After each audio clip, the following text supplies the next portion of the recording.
ইচ্ছুক সঙ্গীত শিল্পীদের সাহায্যার্থে বেঙ্গল ফেস্ট টিভি চ্যানেলে নূতন উদ্যোগ voice training with music grooming ও রিহার্সাল উইথ অর্কেস্ট্রা সম্পূর্ণ শীততাপ নিয়ন্ত্রিত স্টুডিওতে synthesizer, lead guitar, Handsonic, octopad ও পারকাশন সহযোগে প্রতি শিল্পীর 3টি করে গান প্রতিদিন তৈরি করে দেওয়া হবে। মিউজিক নির্দেশনায় থাকবেন শ্রী সুজিত সেন, যিনি দীর্ঘদিন শ্রদ্ধেয় সলিল চৌধুরী, রূপঙ্কর বাগচি, চন্দন রায় চৌধুরী ও রাঘব চ্যাটার্জি সহ ভারতবর্ষের সমস্ত নামী শিল্পী ও মিউজিক নির্দেশকদের সাথেই কাজ করেছেন। ভয়েস ট্রেনিং ও মিউজিক গ্রুমিং করাবেন বেতার ও দূরদর্শন খ্যাত প্লেব্যাক সিঙ্গার অয়ন্তিকা চক্রবর্তী। তিনি কুমার শানু, উদিত নারায়ণ, হৈমন্তী শুক্লা, অনুপ জালোটা, উষা উত্থুপ, শ্রীরাধা বন্দ্যোপাধ্যায়, রূপঙ্কর বাগচি, নচিকেতা চক্রবর্তীর সাথে কাজ করেছেন। 7ই মার্চ 2021 থেকে প্রতি রবিবার বিকেল 3টে থেকে 8টা পর্যন্ত রিহার্সাল ও গ্রুমিং ক্লাস হবে দমদমের কাছে ডানলপের টিভি চ্যানেলের এয়ার কন্ডিশন স্টুডিওতে।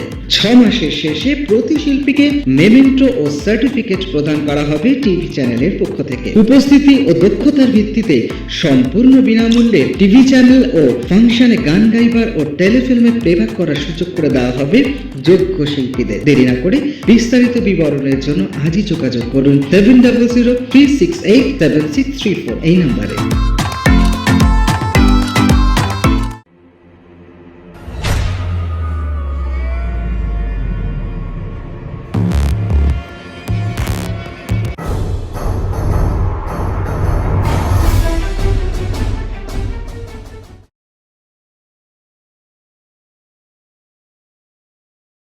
বাবার লেখা গান ও কবিতার মেলবন্ধনে একটি কবিতা কোলাজের প্রয়াস, যা বর্তমানে অচেনা অমিতকে মনে করিয়ে দেবে। তোমায় করি গো নমস্কার। যাকে ছাড়া আমাদের কোনো লেখা শুরু হতেই পারে না, তাকে মানে কবিগুরুর একটিমাত্র গানের কলি দিয়ে শুরু করলাম অনুষ্ঠান।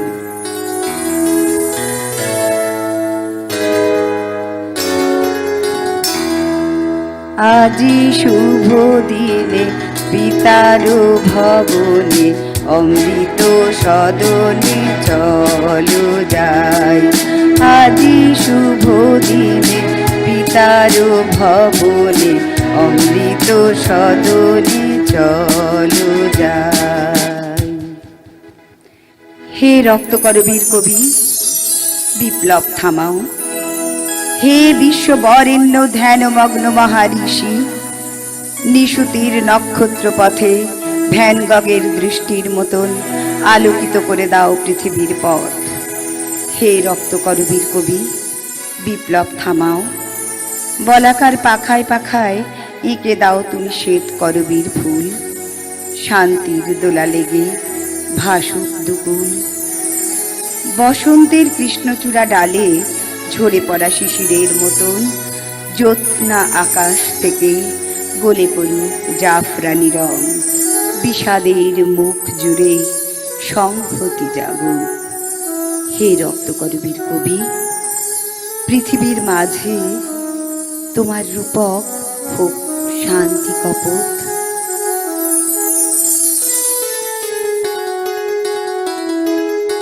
কথা ছিল গর্ব তোমাকে নিয়ে, নতুন জগৎ কথা ছিল।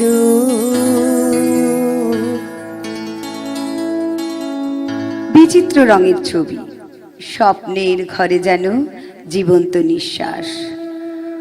অসংখ্য জ্যোতিষ্কের মাঝে অনন্ত গভীরে ব্যথায় জর্জরিত হয়ে নিশা যেন আর্তনাদ করে।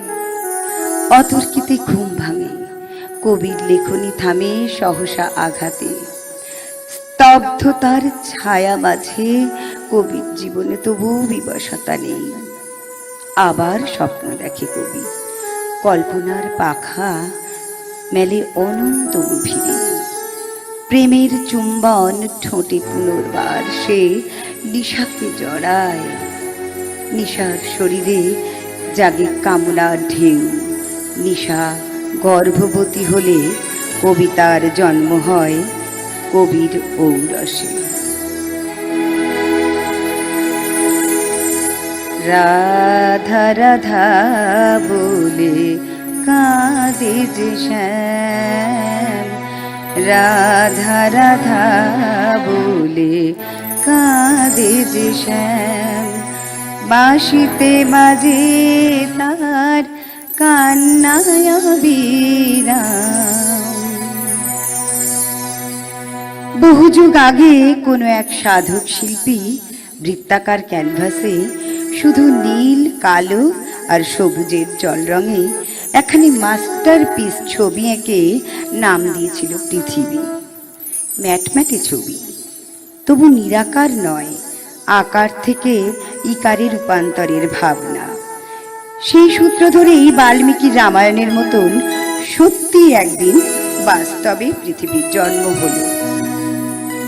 বিবর্তনের মধ্য দিয়ে বাস্তব পৃথিবীতে সভ্যতা এলো, এলো নান্দনিক চিন্তাধারা, শুরু হলো রঙের পরীক্ষা নিরীক্ষা। চতুরঙ্গ ভাবধারা নিয়ে অনেক লব্ধ প্রতিষ্ঠ শিল্পীর আঁকা বেশ কিছু মাস্টারপিস ছবি পুরস্কৃত হয়ে বিশ্ব স্বীকৃতি পেল।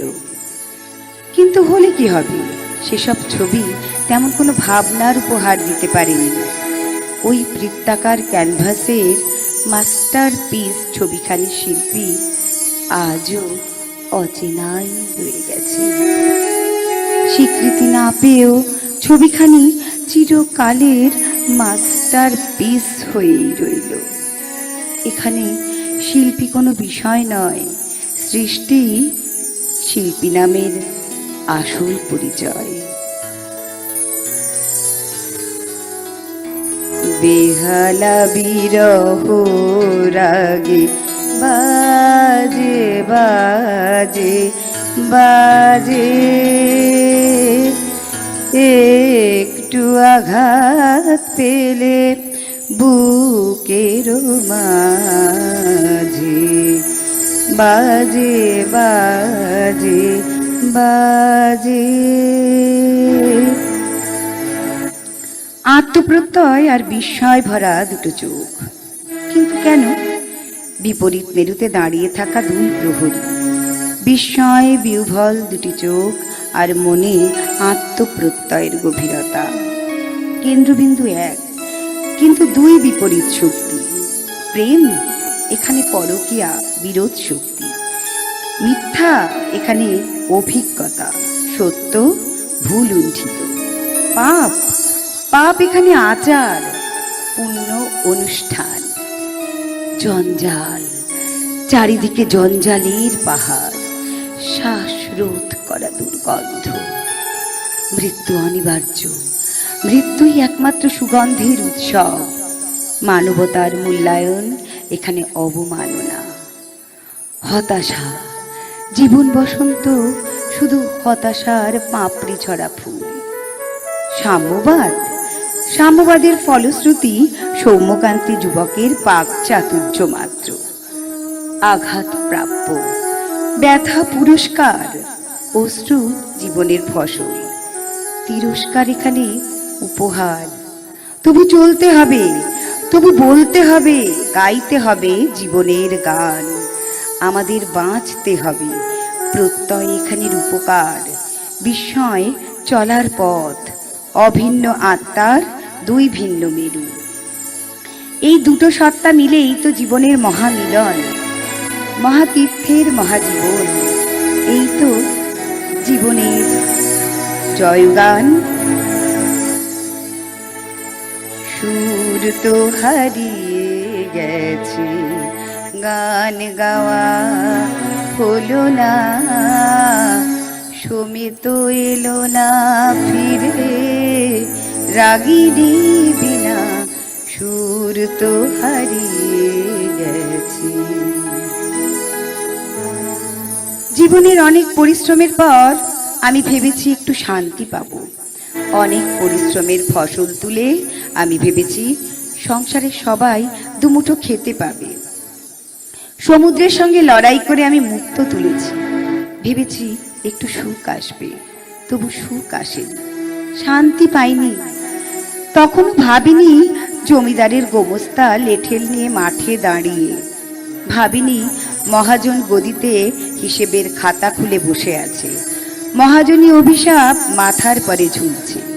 আমি যে গরিব, আমি যে ভাগের, তখনও বুঝিনি সব কিছুতেই আমাকে ভাগ দিতে হবে, আর ভাগের হিসেবে আমার দিকের অঙ্কটা শূন্যেই দাঁড়িয়ে থাকবে। ভাগের মা গঙ্গা পায় না তা জানি, কিন্তু গঙ্গাও যে ভাগ হয়ে যায়, তাই শুধু সিংহভাগ নয়, প্রায় সবটুকুই বেহাত হয়েছে। কপালে শূন্য ভাগটাই জুটেছে। গঙ্গা অবধি পৌঁছানো হলো না। এখানে পুকুরের ধারে দাঁড়িয়ে আছি, পাড় ধসে যাচ্ছে। প্রতিকারের কোনো ব্যবস্থা নেই। মনে হচ্ছে পায়ের তলার এই মাটিটুকুও বোধহয় আর থাকবে না। শান্তি আসবে কোথা থেকে? আমি যে শূন্য, আমি যে ভিন্ন, আমি অপূর্ণ। আমি অন্ধের মতো চলেছি যে পথে, মাতালের মতো ছন্দে। প্রতিভা মারা গেছে বঞ্চনা আর যন্ত্রণা নিয়ে, তবু এখনো সে বেঁচে। এখন শুধু একটা কঙ্কাল, অবিচারের জ্বালাশয়ে ক্ষয়ে ক্ষয়ে হৃৎপিণ্ড থেমে আসছে। চারদিক থেকে দেহটা ছিঁড়ে ছিঁড়ে খেয়ে চিবোতে পারেনি বলে শরীরী কঙ্কালটা এখনো বেঁচে। কখনো কখনো ইহত প্রতিধ্বনি আকাশ মাটি ভূকম্পিত করে প্রতিবাদী হয়ে নড়ে উঠে বলছে, হে মানুষ, এখন সময় আছে।